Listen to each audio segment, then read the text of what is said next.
Good afternoon, everybody. Welcome to CSIS. My name is Sarah Ladislaw. I direct the Energy and National Security program here, and we are very pleased to have all of you here with us today for one of our CEO speaker series. As many of you who are familiar to our audience know, we are really privileged to be able to take advantage of having some of the world's leading energy CEOs come through Washington and share with us some of their thoughts about what's happening in the global energy landscape. And how they as executives manage what is all too often more choppy waters than smooth sailing in the energy sector. And we really benefit a great deal from having these discussions and gaining from that perspective. So we're very pleased all of you could join us today for this discussion. I am really pleased to have Scott Sheffield here, who is the Chairman and Chief Executive Officer of Pioneer Natural Resources. Several months ago, we were talking about trying to schedule a time for you to come through town and thought that mid-summer, late summer time would be a really good period to have you here for a discussion that was really not about, oh golly gee, oil prices are low, but this moment in time where we felt, and I think market sentiment certainly points to the fact that we are on a road to a rebalancing after a period of fairly low prices, and that we can assess sort of where we've been in U.S. onshore oil and gas production, where we're going, and some of the things that we've learned along the way. So we're really pleased that you could join us for that Thank you, Sarah. conversation. It's a pleasure. Thanks.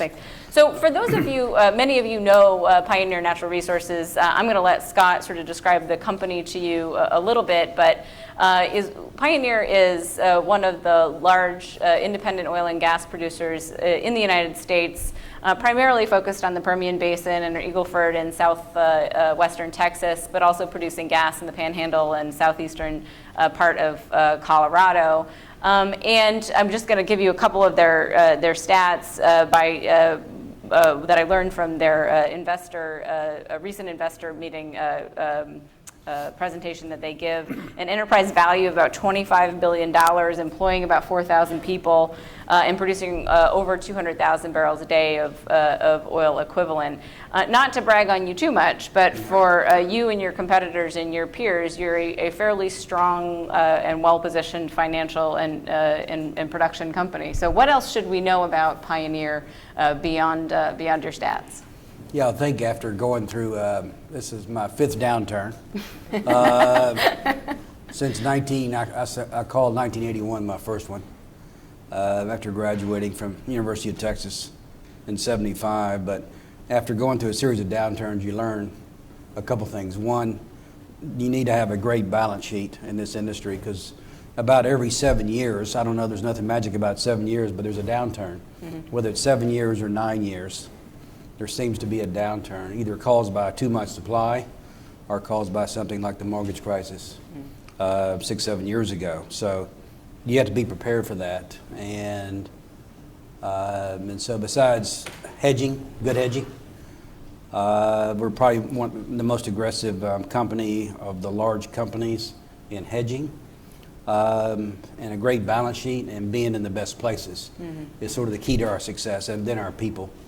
We have been voted in the top 3 the last 6-7 years in Dallas, Fort Worth as the best company to work for. We're either 1, 2, or 3 every year for the last 7 years. So that's something we're proud of. Yeah, absolutely. So now you've been with the company since about 1997 when it was created, right? Actually, before then. So I started in 1979. 1979. That's where before the company was the company. And so we took one guy named Richard Rainwater. Yeah. Talked me into merging with Boone Pickens company after he recapitalized Mesa back in about 18 years ago. And so we moved the company from Midland to Dallas, renamed it Pioneer, and today it's basically the old Parker and Parsley people that have been running the company. Oh, yeah. So all these years. So, and we stuck with our knitting, being in the Permian Basin now. We give a interesting presentation. We went around the world. I was raised in the Middle East, Tehran of all places.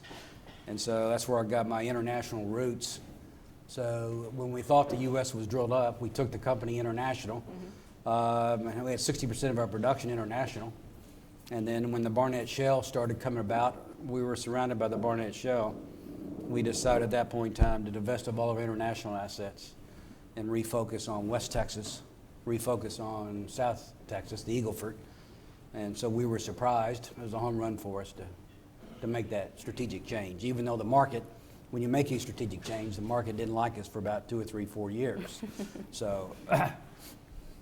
Now, can you describe that period of time about 2008 or perhaps before then, when you decided on that strategic change and what it was like, really operating in, as you put it, really good rocks, but sort of understanding how to produce them at sort of their optimum efficiency and productivity and that sort of thing. What was that process like between sort of 2008 and 2014? Yeah, at first, most people in the industry thought the gas shales were the only ones they're going to produce. So that's the reason everybody focused on gas shales.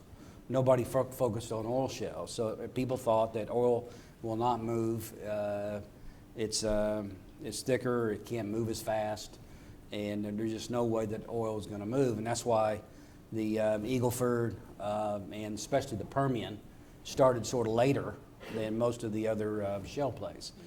And so we were not really in a gas shale play. We saw the Barnett circle around us in the Dallas-Fort Worth area. We dabbled into it, but I thought the key was, besides having the best acreage, but you got to have a great geoscience team. And so we took apart 3 years. We took apart Eagle Ford and took apart the Permian Basin and did all these internal studies. We took every core we could get. We already had 7,000 vertical wells, for instance, in the Midland Basin.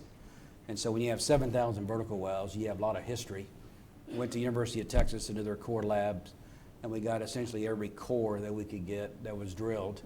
And we started, and one day I told Dan Yergin, he's writing a book now, he's finishing it up. He wanted to write something about the Permian, and so he wanted to know when the aha moment was for us. And so in 2010, 2011, our geologist gave our management committee a presentation the first time, and they said, you have 10 billion barrels resource just under your net to Pioneer, under your acreage, which was about 900,000 acres. And so we all just sort of blew our mind, gave that same presentation to the board of directors. And so, of course, our biggest challenge is we need, I've stated we need 150 to 200 billion of capital to develop this resource over time. And that I want to ask you about, the last 2 years, which have been sort of a break from the period of the rapid learning that was taking place between, 2008 and 2014. Staying away from sort of the market conditions and what's happening to folks in industry, we've been particularly interested in it. It's not all every day that you get to experience new kind of oil production, right? With new techniques, new methodologies being tested. There really is an amazing amount of both sort of technological and industry and geological expertise that's being gone into sort of perfecting this process. Over the last couple of years, as prices have gone down, do you think the industry is learning less about how to do that or just more about how to do it efficiently? Yeah, I think it's obvious it's more because we're all focusing on we get asked, do you just have a few sweet spots? And it turns out almost our entire position is a sweet spot. But what has changed the last 2 years is that we were all thinking about trying to maximize frac height and try to get out 300-400 feet. When you frac a horizontal well that's 10,000 feet long, we're trying to get frac height to expose as much rock as possible. And then we're realizing that there's so much oil and gas in place that it's better to focus nearest the wellbore. And so right now you're seeing the frac stages increase, so more frac stages, more sand, more water. We're reducing the spacing between each frac stage. We're adding more clusters within a frac stage. And so the whole theory is to break up more rock nearest the wellbore. And so all of a sudden, we look at our IR presentations and you look at Diamondback and you look at Concho, all the other competitors out there, they're all getting better and better wells every quarter. And the reason is we're all focused now on breaking up all the rock nearest the wellbore.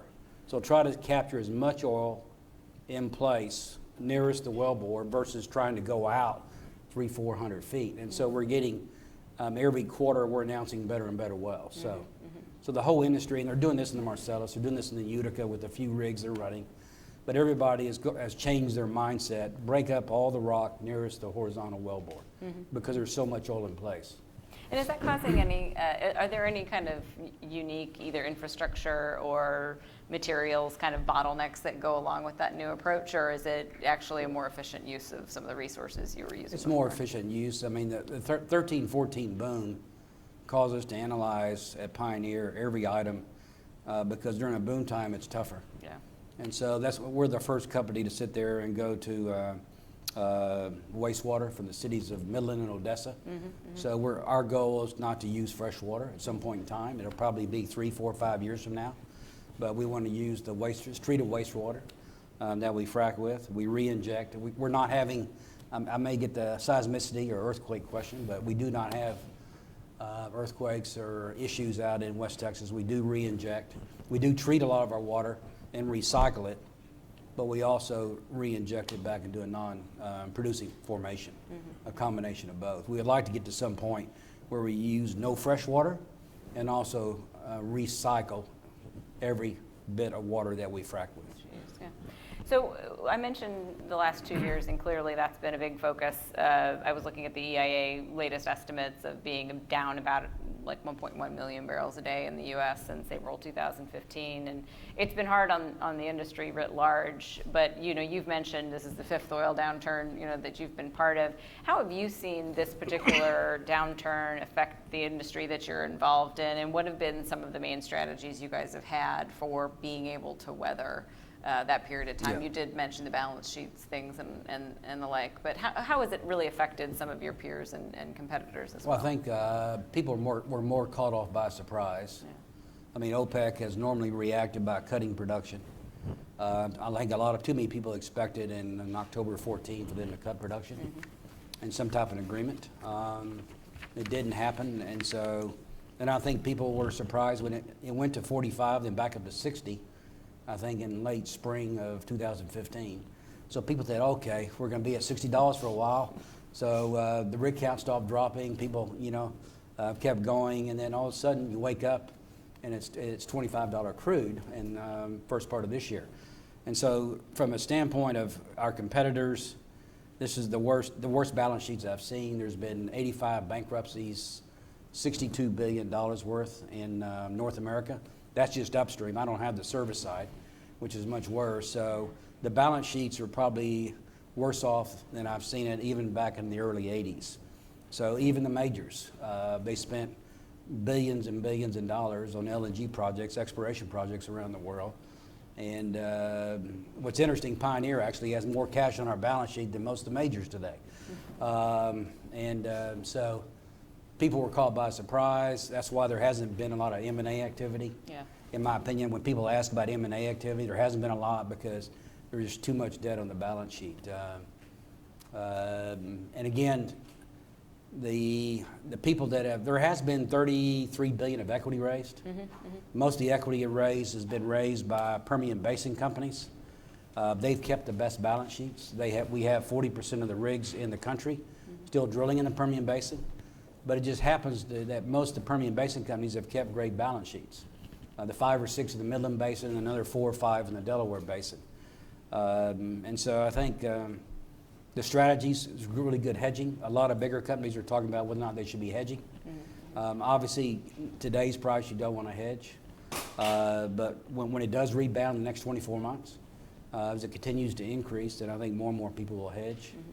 Probably one of the biggest challenges is the service side. Service side has been totally decimated in the service industry. A lot of people have left. I think a lot of people will not come back into the industry when things get going again.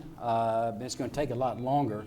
We may be a swing producer, but it's going to take us 2 or 3 years to be that swing producer.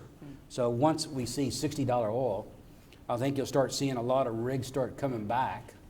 This 30 to 40 rig increase the last 5 weeks is nothing. To me, it's still consider that flat production or flat rig count. And so it's going to take, by the time you get $60 oil, let's say we get it next year, which I expect we'll see 60 sometime next year. and you take another 12 months to add back rigs, you won't see increases in U.S. production until 2018 at the earliest. And if we're short of supply anywhere, OPEC cannot count on the U.S. We can, it'll give us 3 years, we can do it, but you can't just do it overnight. It takes 5 months just to get from the first time you add a rig on a horizontal well, it takes 5 months to get the first drop of oil through a tank battery. 5 months. It used to be 2 weeks on a vertical well. Now it's roughly about 5 months. And it's probably different in different parts of the country as well, right? I mean, the capacity to come back quickly, dependent upon how much capacity has left the region, whether it's labor or equipment or those sorts of things. That's something we hear from a lot of folks I think the as well. Bakken will be harder because it's further away, but the Permian, and I'm talking about the Permian Eagle Ford, which are close to activity, but a lot of people still left. They went into petrochemical projects, they went into LNG projects, they're going into other projects, they changed industries. So it's going to be hard to get those people back. Yeah. So you mentioned the next 24 months. So let's stick with the sort of short term for a little bit, but keep your crystal ball handy. Market sentiment right now seems to point in the direction of us being, as I said, sort of towards more of a rebalance. But there's still a huge amount of geopolitical turmoil. There's some fairly significant headwinds towards economic growth.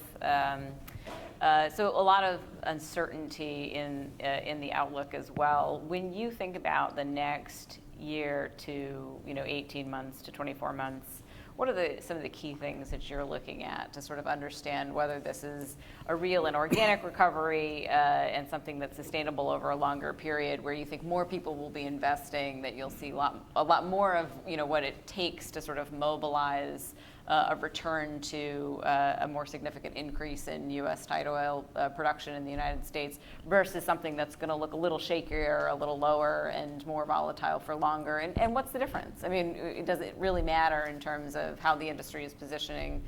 We hear a lot about the learning that's been going on in the investor community about what these resources are, how they perform, and whether or not that learning will affect how fast investment comes back into the sector or not. And prices clearly play a big role in that as well. What are the things that you're thinking about for the oil market over the next 12 to 18 months that'll inform your view of how the sector's going to recover? Yeah, well, you have to look at where the rigs are today, and they're really in 3 basins. They're in the Stack Scoop play in Oklahoma, which we're not in, and they're in the Delaware and the Midland Basin. And the only reason that most of the rigs are in those 3 basins is because it's mostly oil. It's probably 75-80% oil, 10% NGLs, and 10% natural gas. And so your margins are at the highest. Our average operating cost is $4 in the Midland Basin for our horizontal wells. Our finding cost is $10. And so we're starting at a base of $14. You add G&A and interest on top of that, that's another $5. So people always like to do, investors like to do margin analysis, so we're at $19. And so anything above $19, it's a profit for us. And that's why we're running rigs today. So we'll have 17 rigs running. So we're getting a 35 to 45% return based on strip pricing. And you look at all the other players in the Midland and Delaware, which there's 80 rigs running, horizontal rigs, and they're getting similar returns. And same with the Mid-Continent play. The Eagle Ford doesn't stack up. The economics there, the Bakken doesn't stack up. And so that's why you have very little activity in those plays. Now, a lot of people, can you grow? The key is you can make good returns, but can you really grow? And so what most people don't look at, when you look at Pioneer, we're growing Permian 30% per year. Yeah. We're growing as a company only 12, 13, 14% per year because we have all these other assets that are declining that we're not putting money into. And you look at every company, whether it's Exxon on down to the small independent, all this other conventional stuff we all have. Nobody's spending any money on all this other conventional stuff, and it's very, very low margin stuff. So our Raton and West Panhandle, the margins are, anytime you add gas or NGLs, it really reduces your margins. And so every company has this, and we wish we didn't have this. And eventually, over time, people will sell this type. And so you can imagine if we were just Permian itself, we'd be growing 30% per year. And we've actually done some models that we could run we can grow long-term 15 to 20% per year the next 10 years at the current strip prices. And so I'd almost better if oil prices stay around 55, 60 long-term and not get back up to $70, $80. So that's one thing. And so we don't get enough, at today's price, you don't get enough cash flow coming back to really grow. And so when I testify on the export ban, I use Gary Ross's power chart. And it's still the best chart out there. Everybody has the power information. He actually showed what happens to shale at various price bands. And so I've always been, you need $60 oil to really grow U.S. production. At $50 oil, it still declines. And that's why you've seen today, we're $45, we're still declining. So you said we went from 9.7. Adam's always told me, look at the monthly numbers. So it's at 8.9, so the weekly's at 8.5. So eventually the 8.9 will go to 8.5, and so we'll be down to 1.2 million barrels a day eventually. And most of it's in the Eagle Ford.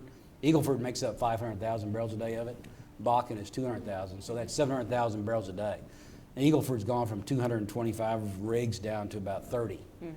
And you just get, where EOG is, you get, it's less pressure. And so you get less reserves up in the north part of the Eagle Ford. Where the best part of the Eagle Ford is where we are, but it's too gassy, too much NGLs. That's why we shut it down. So with gas in a $3 gas market, Eagle Ford just not worth drilling. And NGL so low. So that's why, that's an example. The Bakken gets hit more by the differentials and the distance. And so we're left with really the Permian as the only really long-term growing basin in this country. The mid-continent will probably add some growth, but the Permian can grow from today's 2 million barrels a day probably on up to 6 to 7 million barrels a day. It's got that kind of potential. In a $55 to $60 oil environment, it'll take 10 to 12 years to get there, but it could easily add 5 million barrels a day. So the geologic potential is there. You just need the commodity price, the infrastructure, and so. So you mentioned a couple things that harken to sort of the longer term, right? And I was last week, your company was brought up in a lot of press stories covering a Wood Mackenzie study that was out using a $60 figure about sort of I think the headlines coming out of the study were perhaps mildly misleading, but that U.S. shale production, tight oil production, is the cheapest production in the world. But the point was that a huge amount of production going forward, I think about like 6 million barrels a day, could come from tight oil, and that would be at $60. But that seems to be a view of certain types of U.S. tight oil production and not necessarily across the board. I mean, do you? Yeah. So it seems like you agree with that sort of viewpoint. The concern about sort of not that it's that study in particular. There's lots of ones out there that are trying to approximate sort of an average price for U.S. tight oil and what can come out of over a period of time. It seems fairly aggressive to assume by 2025 you get 6 million barrels a day out of tight oil production in the United States to add to the global market. There appears to be this very different set of viewpoints out there. One, that U.S. tight oil is the gift that keeps on giving, right? As long as you got enough rigs and enough activity, that there's really no end to this stuff, and prices have kept going lower over a very short time horizon that we've been doing this. And the other, which is there's so much massive underinvestment in other aspects of the oil and gas industry upstream that it's kind of foolhardy to expect the U.S. tight oil industry to bail out a world of underinvestment. I mean, where do you fall in that range? Well, I think the world's going to need a lot more than the Permian can deliver, first of all. So when I say 5 million barrels over 10, 12 years, the world's going to need a lot more than 5 million barrels, especially when you put on a decent decline on the rest of the world. I mean, what we're going to miss the next cycle is a lack of, there's only, 10 major projects being approved per year now, versus 50 in 11, 12, 13, 14. So 50 major projects were being approved by the majors per year, and now there's 8 to 10. Yeah. And so eventually that's going to catch up with us. So sometime in 2018, 19, 20, you're going to start seeing these other projects start declining. And so, in fact, the U.S. would be much worse off if it wasn't for the deep water Gulf of Mexico. It's up 400,000 or 500,000 barrels a day over the last 2 years. So all these investments that were made in 2009 to 2014 are still coming on. And they keep coming on till the end of 17, and then they stop. And so 18, 19, 20, is when you get very few projects come on. Yeah. And that's where I don't think the Permian is going to save the rest of the world. Yeah. And so demand's the other unknown. Demand's a whole different topic, but let's assuming that demand is still 1 to 1.2 million barrels a day for the next several years in growth. The Permian will add, say 5 million barrels a day, and maybe the Niobrara and the Stack Play will add 500,000 to 1 million barrels a day. And you got to look at Eagle Ford and Bakken as sort of flattening and just sort of probably get to a point where they don't grow anymore. Yeah. They grew so fast already. It's going to be good just to keep them from declining. And so that's how I think you should look at the U.S. And then the question is if in 18, 19, 20, if we don't have these other major projects coming on, these other exploration projects around the world, new LNG projects coming on in past 2020, then are we going to set ourselves up for another shock, which is not good for the world economy, it's not good for the industry. Yeah, yeah. But the U.S. shale just can't respond that quick enough. Yeah, yeah. So we can't really accelerate. I don't think the Permian can accelerate that 4 or 5 million barrels a day much faster than just a steady rig ramp and getting the people and the infrastructure. Mm-hmm. So. Yeah. You mentioned a little bit earlier what you're trying to do with water reuse and recycling, and it does bring up sort of one of the other natural limitations on the amount of onshore drilling that we're seeing in the United States, whether it's in Texas or Oklahoma or North Dakota. Is one of the major sort of policy questions that we talk a lot about in this town is whether or not we've effectively managed some of the environmental impacts of upstream oil and gas production, especially onshore, especially because of the sort of pace and scale of tight oil and shale gas production. We are in an election season. It's clearly been sort of taken to its hyperbole stage in some of our political dialogues, but I mean, you have been in and around this industry for a long period of time. What's your honest assessment of how well you think the industry is dealing with some of these challenges, whether it is water reuse, water contamination issues, seismicity issues, air emissions, both in terms of managing them as a technical issue, which is where most folks in the industry go to talk about this, but also managing as like a public issue, things that people are concerned about and want to feel at least better about if they know what's going on in their neighborhood. Well, I think over my 42-year career, basically, I think overall the industry has done a poor job. It's been too many. There's 10,000 independents. You got the majors. We got the refiners and the midstream companies, and we've never all acted as one voice for a lot of these issues. And not too many businesses have your price at the pump posted every time somebody's driving by 3, 4, 5 gasoline stations every day. Exactly. So you're being reminded of the price of gasoline. Yeah. And so the people's electric bill, you never see people get too upset about electric bills because they see it once a month. If they look. Yeah, if they look. So that's my first statement. Second, I remember when I started coming to D.C. a lot more when we formed ANGA back in 2009. We found all this gas, and our goal was to educate Congress and the White House about how much gas we found, so we can create more demand. And so it worked, but all of a sudden we saw this big movement move against us about fracking. And as a petroleum engineer, I was with Amoco. Amoco invented fracking back in 1946. In the state of Oklahoma, our first well was fracked. And Pioneer has fracked over 12,000 wells, never had one incident. And so I was surprised about how many people were upset and did not want, they wanted fracking to be banned. Even today, it almost passed the Democratic platform. Yeah. So barely, lost 7-6, from what I understand. And so as a petroleum engineer, fracking is safe. It's been a revolution. It's taken 55 BCF a day up to 78 BCF a day with shale gas. We've added 4.5 million barrels a day of oil shale production, which to me is probably one of the best technology breakthroughs that this country could ever see. It reminds me of the Industrial Revolution, and we're getting criticized for it. That's what's upsetting. So we don't do a very good job. I think We were proud of getting the export ban lifted. The last 2 years, everybody says we couldn't do it, but I think the people understanding national security, they saw the benefit of that. So we accomplished that in December. Got both parties to sign off on that. In regard to issues like, we're not too upset with what's going on in regard to, we want to be part of the environment. I'm a firm believer that we should look at all sources of energy. We should be spending more capital on nuclear. We should be spending more capital on solar, wind. Homes in New Mexico, I've invested in solar. So I'm a firm believer in wind, solar. We use wind for most of our electricity out in West Texas, most of our pumping units. And so we are very balanced. I think in general the industry wants to be balanced because eventually hydrocarbons are going to decline. So conventional world productions peaked in 2007. If it wasn't for shale technology, it would have peaked and we would be having probably $150, $200 oil today. And we'd have seen it the last several years.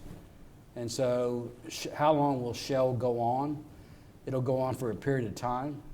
And it's too expensive the rest of the world. There is great rocks the rest of the world. But since we spent 25 years international, it costs 3 times what it costs in the U.S. to drill a well, an onshore well. And so when you look at a shale well, it costs 3 times as much. You have less competition with service companies. You just don't have the infrastructure, the pipelines, the land. And so but overall, I think the industry has done a good job of trying to capture everything in regard to methane. Pioneer's been at the forefront of putting in vapor recovery units on almost all of our wells, all new wells and a lot of the old wells. We were hoping for the exemption, and so far the EPA rules on methane that we do have an exemption for marginal wells. But if you were required to put VRUs on all wells in the U.S., you'd probably lose 1 million barrels a day overnight. And so because of the cost. Because of the cost, it's uneconomical. On wells that make 2, 3, 4 barrels a day, they make 2 MCF a day.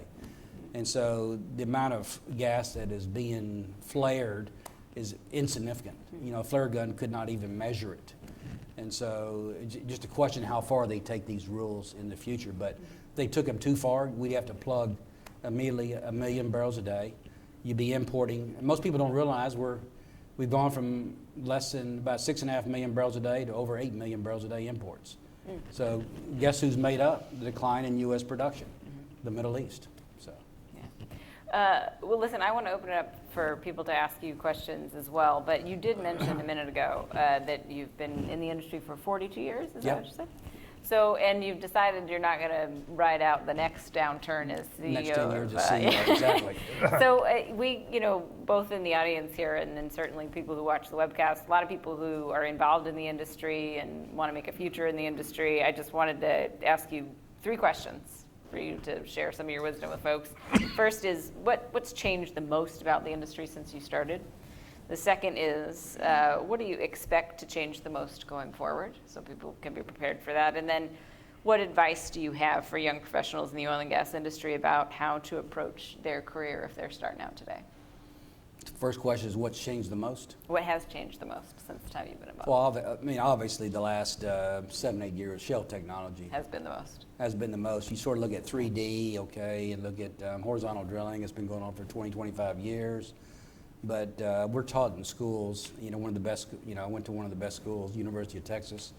You're taught that shales do not produce. And to me, it's a tremendous mindset that there's so much oil and gas. Most people estimate there's about 30% of the oil and gas is in shales around the world.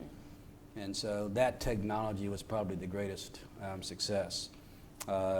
Secondly was... What do you think is going to change the most going forward? Yeah, I think probably what's going to change, if you look long term, is the evolution of alternative energy and the electric car. As in my opinion, long term. I'm not talking about the next 5 years, but 10, 20, 30 years. It'll be interesting how the gasoline engine will evolve to electric cars. Then you got to look at, okay, where does lithium come from? You know, how are you going to get the lithium? You know, you can get it all from Chile or Nevada or China. China makes 90% of the batteries. And so I think you're going to wake up and see that the electric car is just not an easy answer.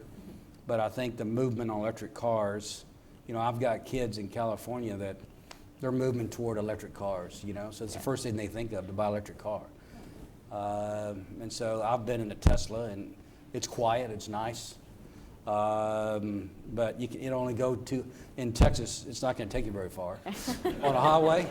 So, but there is a movement, and it's going to keep going. And I think eventually that, you know, Tesla is going to have to be bought out by Apple or Google or somebody. You know, Tesla just can't, I think, spend the amount of raise the amount of equity that's necessary to develop their cars. And so you're going to have some big breakthrough eventually. So that's probably the next big change. And but you're still going to need, the world's population is going to 9.5 billion people by 2050. So hydrocarbons are still going to play a major part. Crude oil is still going to be a major part of transportation. But I could see a scenario where we have peak oil demand and peak, and so at that point in time, the best margin plays in the world will be fighting for that next barrel. And so I'm a firm believer that even though we may see $70, $80 short term in the next 2 or 3 years, but long term, I'm a $55 to $60 oil price person. If you average the price the next 10 years, it'll be $55 to $60. Even though we see some years at 70 or 80, we're going to see some years again at 40, but we're going to average 55 to 60. Okay. And the third about students? Yeah, if you're getting into the business today, how do you succeed? What should they do? Yeah, the U.S. is going to be here a long time, the U.S. Industry. So I do get down to some of the colleges. We recruit from all the various universities. We're still hiring. In fact, one of the things I left out is that we really did not have any major layoff this cycle, and we did not in 2009. So I learned that lesson in 1999. We laid off about 40% of our people. We had too much debt, and I said I'd never do that again. And so the industry does turn around, and so many companies laid off 25% of their staff. We closed our Denver office and moved half the roughly 40 people to Dallas, so I don't really consider that much. We let attrition take care of itself. So we lost about 300-400 people through attrition, but we did not have any major layoffs, and that helps the culture. And now we have more rigs, and I think we're tied with Continental in regard to the most active driller today in the U.S. But we need the people, and so that helps going forward. That's great. So we still encourage people to go in the industry, to still get degrees in masters in geology, degrees in petroleum engineering, and it's still going to be a great future the next 10 years. And you just got to decide, do you go into the U.S. or do you go in international, or some companies are both. So that's great. Okay, we've got some time for questions. We'll start with Herman here. Just please state your name and your affiliation, your question in the form of a question, and thanks. Herman Franzen, Energy Intelligence. I think it's a very fascinating discussion, and I think you give the best reason so far. You must have been talking to Mohammed bin Salman. You give the best reason why Vision 2030 has to happen and has to happen quickly. But my question to you is that I would like you to elaborate a little bit more why you are not too optimistic about the other plays in the United States, oil plays other than the Permian, and whether you think technology will continue to add significantly to productivity growth in this sector, and if you could see the percentage of the oil and plays move from the 5% to substantially higher with the use of new technologies. Very good question. The reason, understanding the history, the Bakken and the Eagle Ford got very aggressive. You look at the profile production, Eagle Ford went from 0 to 1.7 million barrels a day in 5 years, oil. I'm not giving the gas equivalent, and so it went so fast. The leases were new leases. We all had 3-year leases. Nothing was held by production. And so it was a race to get the production on and hold your leases.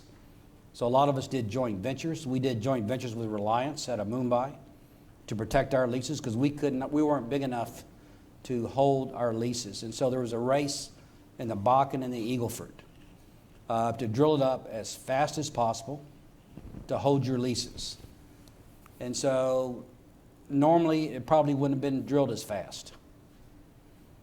And when you look at, and what's happened is that those plays are still good plays.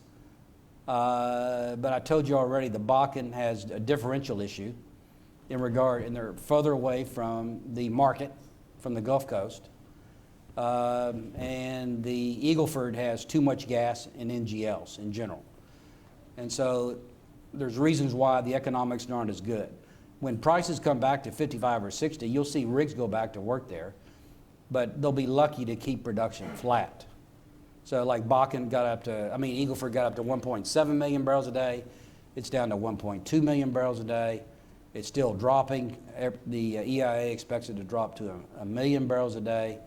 And so how many rigs will it keep to keep it flat? And so Pioneer will put rigs back to work.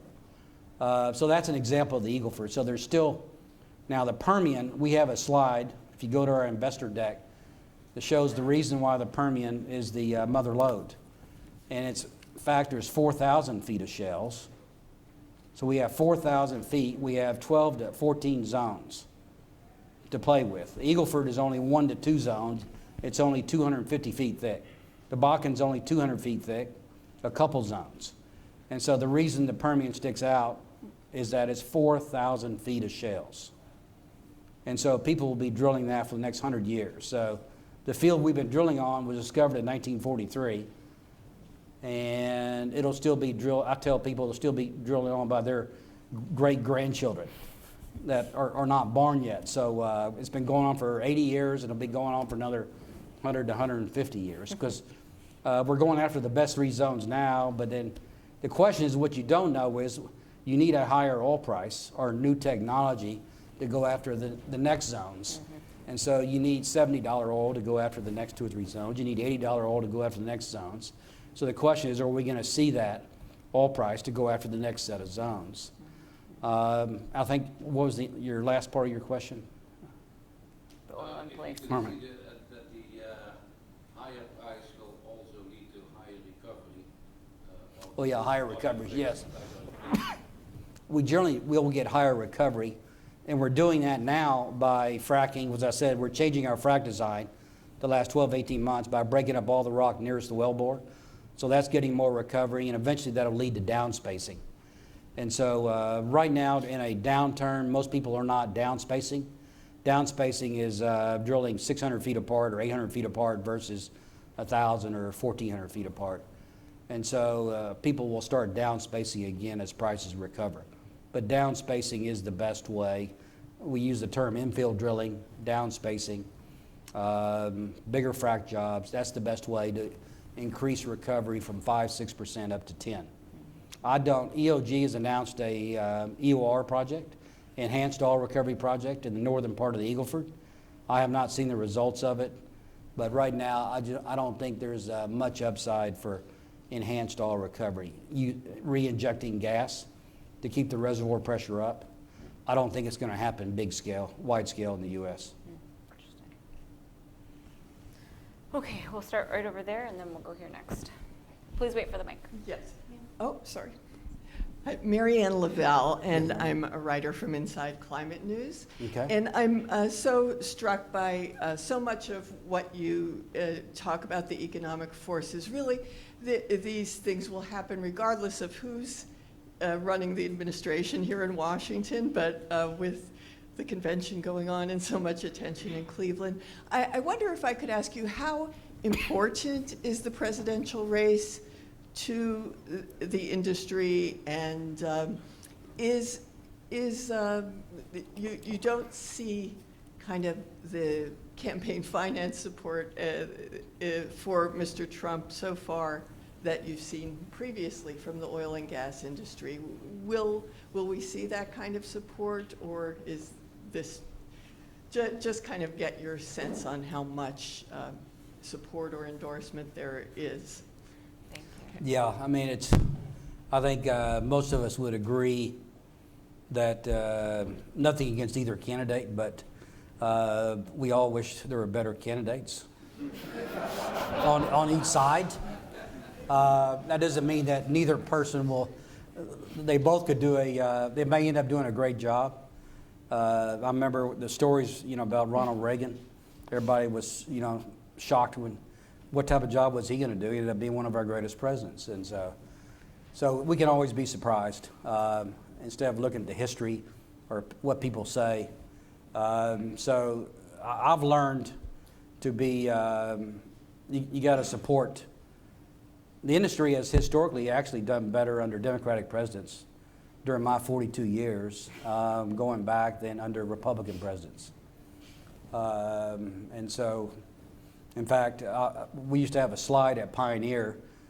We were actually, I don't think it was before the downturn, so it went from the time that Obama went in office, 1/1/2009, roughly January 2009, all the way to the end of 2014, and we were the 5th best S&P 500 stock, the #1 energy stock, and the 5th best all industries through the end, before the right to the end of the 2014. And so I always used to show that slide, and so it just shows you can.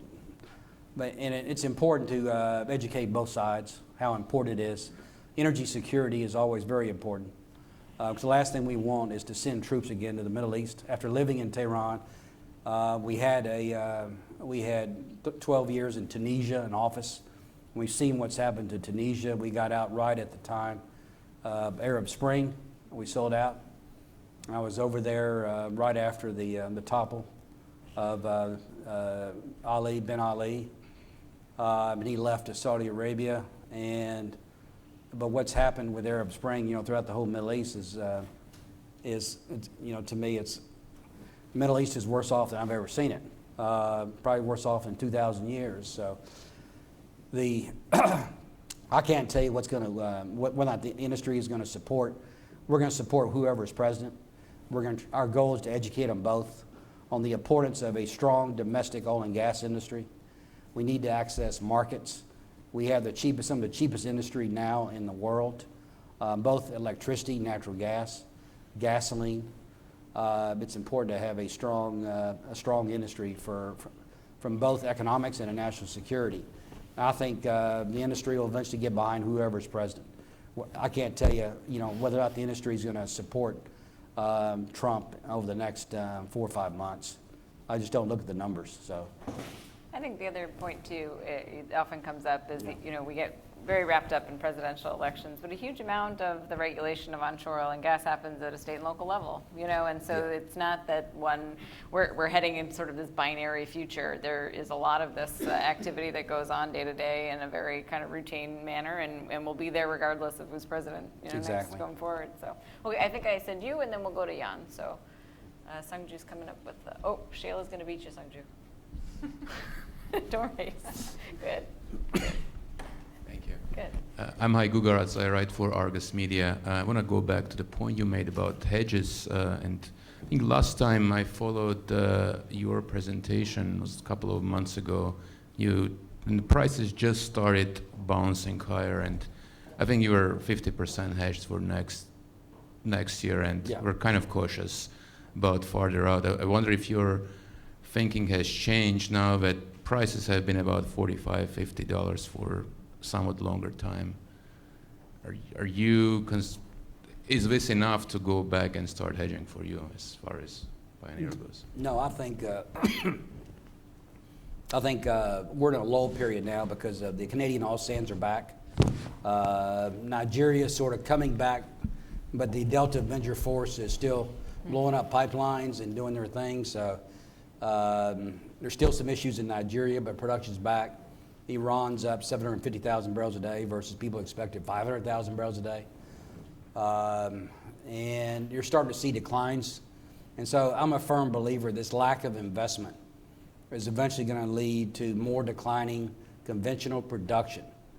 And the inventory markets will start responding. We're seeing slow inventory declines in the U.S. and around the world, but very, very slow. They need to pick up. They will pick up over the next 12 months. And then there'll be better times to hedge. So we're 50% hedged. Is generally this 40 by 50 by 62. So between 40 and 50, we get $50. Between 50 and 62, it floats. Above $62, we have to give up the upside. And so if oil is 65 next year, we have to give up $3 on 50% of our crude, for instance. So we do like to hedge out 3 years. If you look at, we have an interesting slide. We compare the oil strip, which gets up to $55. It gets up to 59 10 years from now. So we look at the 10-year strip. It goes up a little bit each year. But you look at IHS, you look at PIRA, you look at Bentech, all the think tank firms, they're all way above it. They may be too high, but eventually we're going to have a spike, and the spike's going to last 2 or 3 years until we bring on enough oil. And so you just got to be careful not to hedge too early. Yeah.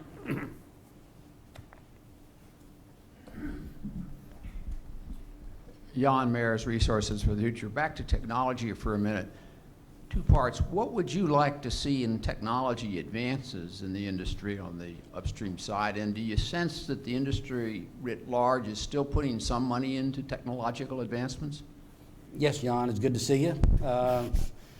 And I always thought the thing we need in the Permian Basin, we get asked all the time, we need to reduce our footprint. And so we have 12 zones. And I think the next technology breakthrough is drill 1 vertical well and complete all 12 zones. And right now, the technology is to drill them, but not to complete them. And so some people have tried in the Bakken and out in the Delaware, but the technology is not there yet, but I think it'll get there. And so you, instead of drilling 12 different wells on a pad and have our footprint for 12 vertical wells just to reach 1 horizontal zone, I'd rather have 1 vertical and underneath the earth go into 12 different zones and fracture stimulate. That's the big technology that could happen in the Permian. There's not too many other plays in the U.S. that could happen. There hasn't been, I keep asking our geoscience team and our engineers about other breakthroughs. But you got to realize we asked them that 10 years ago, and nobody thought of shale technology. So there could be something out there, but I can't tell you right now what it is. I think LNG, something floating LNG or mini LNG projects could be a breakthrough. There's still a lot of stranded gas. If they could get the cost down on that, that would be a major breakthrough. So. Okay. We've got one more question over here. Well, actually, why don't we take these last 2 and you can take them together. Here, right here. Mine's pretty quick. I'm Bud Albright with Ogilvy Government Relations. I think you referenced that to bring a well back online takes now about 5 months, and that's much longer than earlier to bring it back online? No, it used to take about 7, 8 months. But it depends on pad. We do 3-well pads, and so we don't do 1-well pads. If you did a 1-well pad, you could bring it on in probably 4 months. But most people are going to 3-well pads. And so you frack those, you got to frack all the wells before you bring on the first well. And so that's why it takes normally about 5 months. Yeah. And it used to take about 7 months. Okay, I misunderstood. Yeah. And then right over here. Hi, Nate Bromell, State Department. So I'd like to ask about a carbon tax and if you see the need to appropriately internalize the externalities of carbon and reduce uncertainty. Do you see that something that you would advocate for, maybe in the way Exxon has, or do you support that? I would support a carbon tax if you got every country in the world to agree to it at the same time. If you did it just to the U.S., it's going to make the economics unfairly in the U.S., and it's going to move all your capital international. And so if you can conceive an environment where there's a carbon tax, if you get every country in the world to agree to it at the same time, I would support it. I mean, I personally would support it. I'm not speaking for Pioneer. We have a board, a management team, but I would support a carbon tax if you get everybody to agree to it. I think the chances of that happening are very slim, but You got a homework assignment. Just kidding. All right. Well, listen, I just want to say thank you so much for Thank you, spending the Sarah. afternoon. It's been a real pleasure. We've all learned a great deal, and we hope you'll come back again sometime. thanks, Sarah. Appreciate it. Thank you. Thank you.